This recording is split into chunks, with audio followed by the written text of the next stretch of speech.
Hello दोस्तों, मैं अंकित सिंह आप सभी लोगों का विजडम हब स्टडी पर स्वागत करता हूं। दोस्तों, इस वीडियो से हम प्रारंभ करेंगे हमारा पिछले वर्ष का सबसे ज़्यादा चर्चित होने वाला जो कोर्स था वो था यूपीएससी 2020 करंट अफेयर। तो उसी क्रम में हम यहां पर प्रारंभ कर रहे हैं यूपीएससी 2021 करंट अफेयर।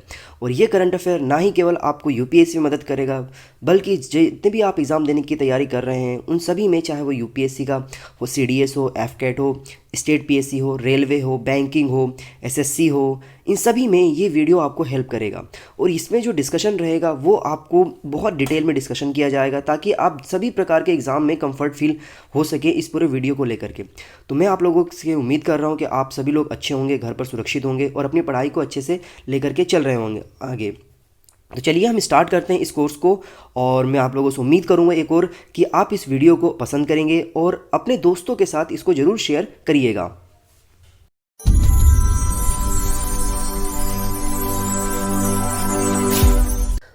तो दोस्तों, अब हम शुरू करते हैं हमारा लेक्चर, जिसमें हम दो महत्वपूर्ण टॉपिक को डिस्कस करेंगे।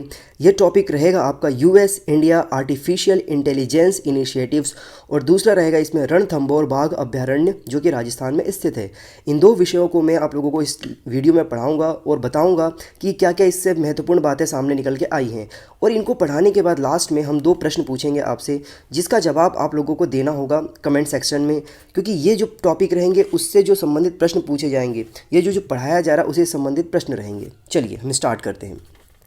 तो जो पहला टॉपिक है उसका नाम है यहाँ पर US India artificial intelligence initiatives. तो ये क्या है? देखिए, हाल ही में भारत और अमेरिका के जो बीच की जो विज्ञान एवं प्रौद्योगिकी संस्थाएं हैं उनके बीच में जो संबंध है उसको बढ़ाने के लिए US India artificial intelligence initiatives की शुरुआत की गई है, जिसको शॉर्टकट में USIAI नाम दिया गया है।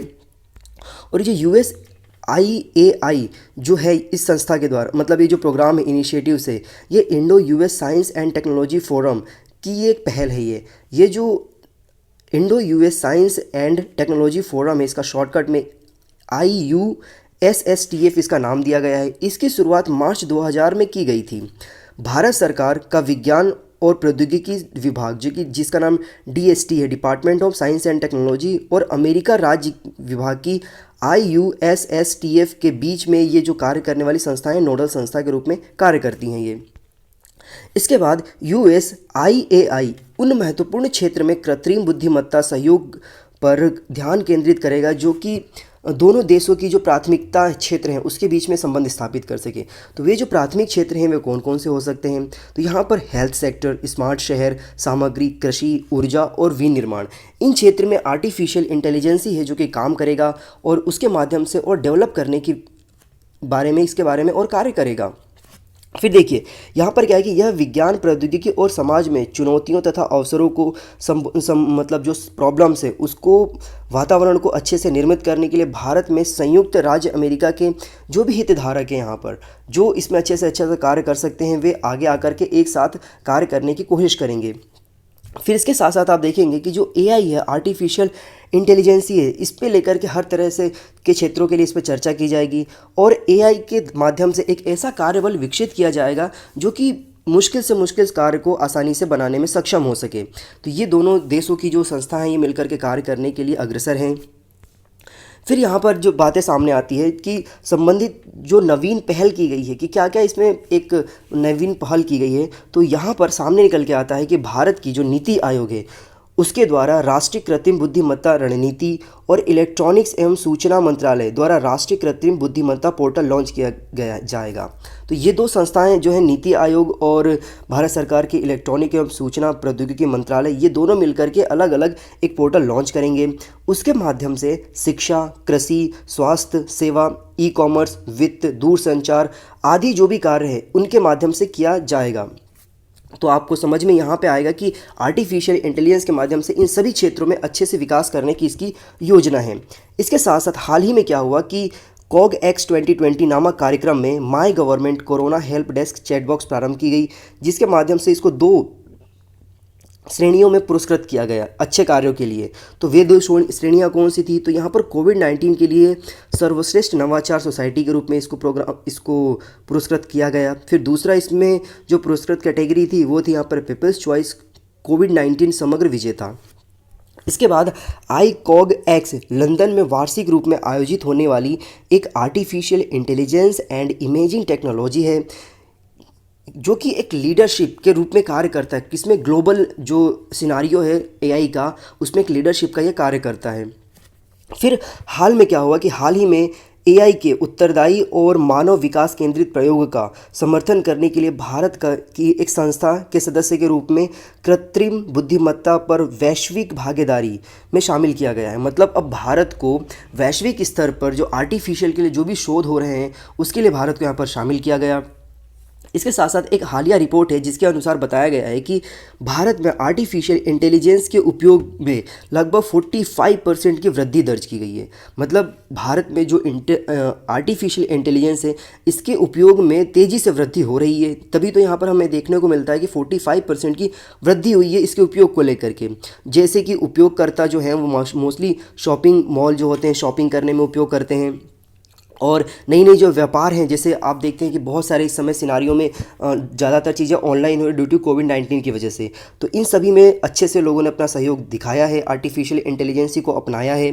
फिर जो भारत सरकार की नीति आयोग है तथा इलेक्ट्रॉनिक्स एवं सूचना प्रौद्योगिकी मंत्रालय, जिसे मैटी कहते हैं, इन दोनों ने संयुक्त रूप से सामाजिक सशक्तिकरण के लिए और उनको उत्तरदायी बनाने के लिए कृत्रिम बुद्धिमत्ता 2020 यानी इसका जो शॉर्टकट नाम बनेगा रेज नामक 2020 प्रोग्राम का आयोजन किया, जिसके माध्यम से समाज में आर्टिफिशियल इंटेलिजेंस के माध्यम से कैसे सशक्तिकरण बनाया जा सकता है उसको ये इन्होंने रन किया है।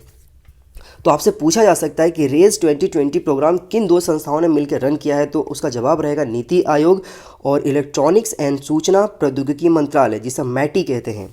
फिर इसके बाद आपको ये सामने प्राप्त एक जानकारी निकल के आती है कि वैश्विक भारतीय वैज्ञानिक मतलब वैभव शिखर सम्मेलन का आयोजन 2020 में क्वांटम प्रौद्योगिकी, कृत्रिम बुद्धिमत्ता जैसे प्रमुख क्षेत्रों पर चर्चा करने के लिए किया गया था। तो ये जो प्रोग्राम से ये भी पूछा जा सकता है कि जो वैश्विक भारतीय वैज्ञानिक वैभव है ये इसका आयोजन कब किया गया था? 2020 में इसका आयोजन किया गया था। इसका विषय क्या था? तो इसका विषय कृत्रिम बुद्धिमत्ता था। देखिए अब कृत्रिम बुद्धिमत्ता होता क्या है बेसिकली। तो देखिए कृत्रिम बुद्धिमत्ता यह उन कार्यों को करने की पूरा करने वाली एक मशीन का वर्णन करता है ये, जिसके लिए पारंपरिक रूप से मानव बुद्धि की आवश्यकता होती है। मतलब मानव बुद्धि का उपयोग करके वो मशीनी लैंग्वेज के माध्यम से वो सारी की सारी चीज़ों को रन करने की कोशिश करता है।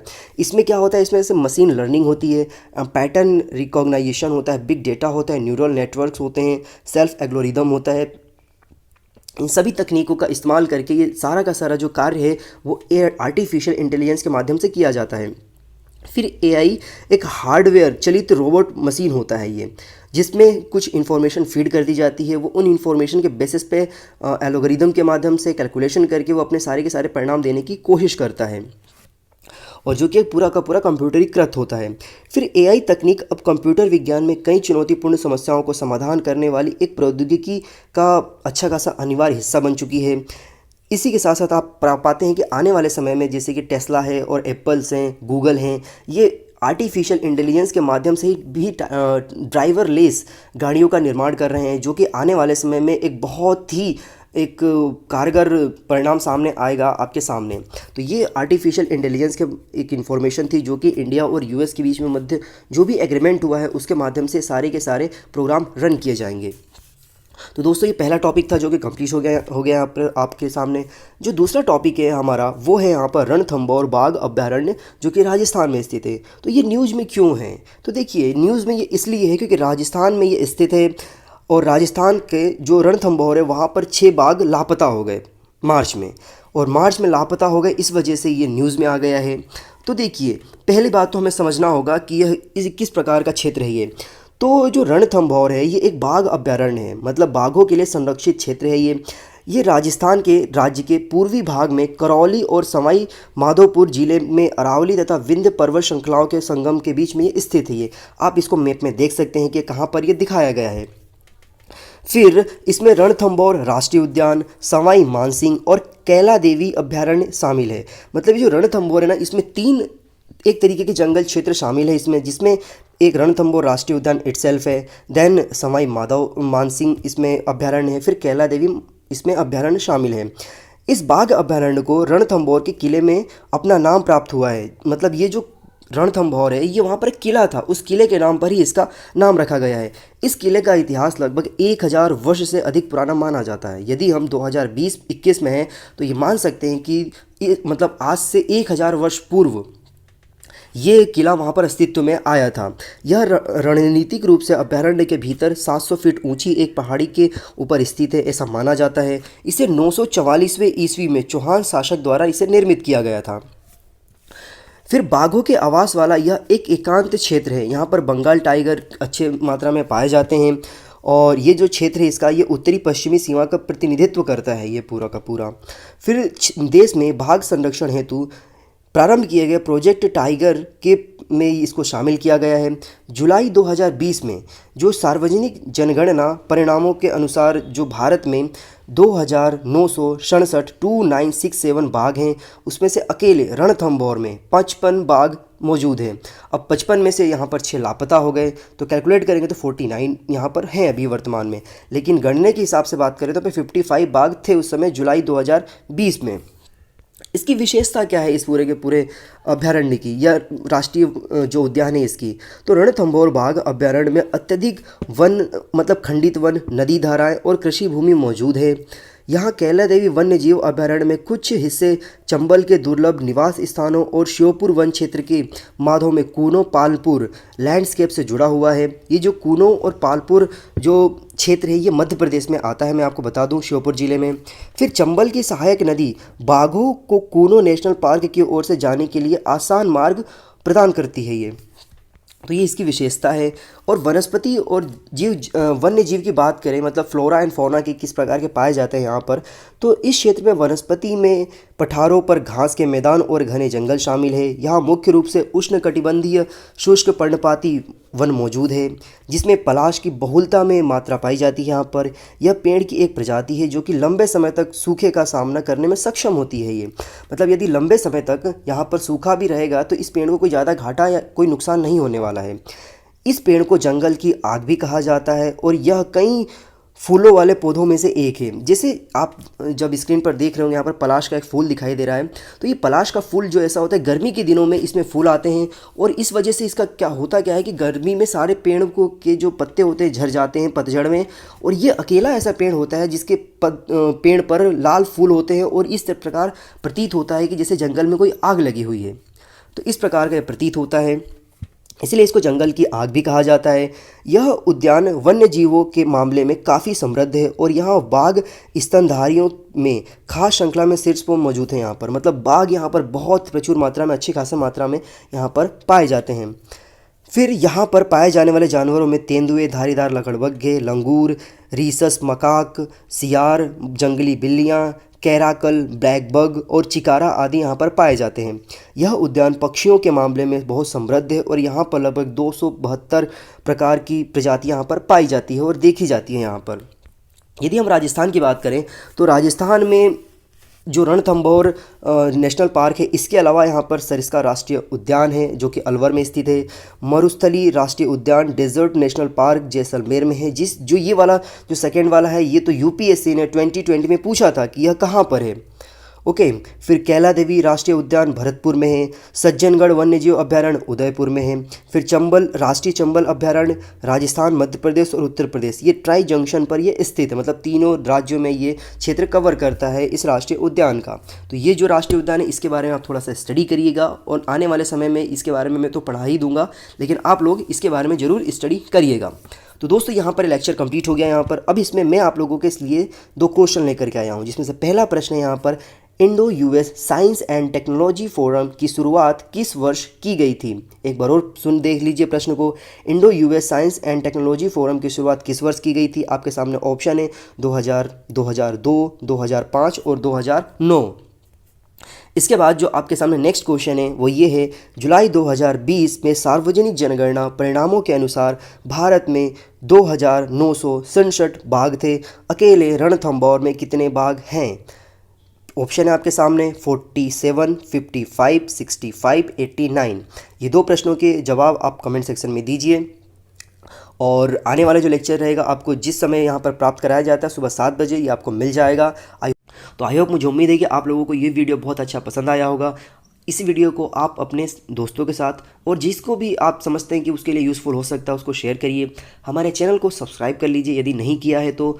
और उम्मीद करूँगा कि आप लोगों को ये वीडियो समय पर, जिस समय के लिए आपको बताया गया उस समय पर ये मिल जाया करेगा। चलिए फिर से मुलाकात होगी एक नई जानकारी के साथ, एक नई इन्फॉर्मेशन के साथ। Have a good day. जय हिंद, जय भारत।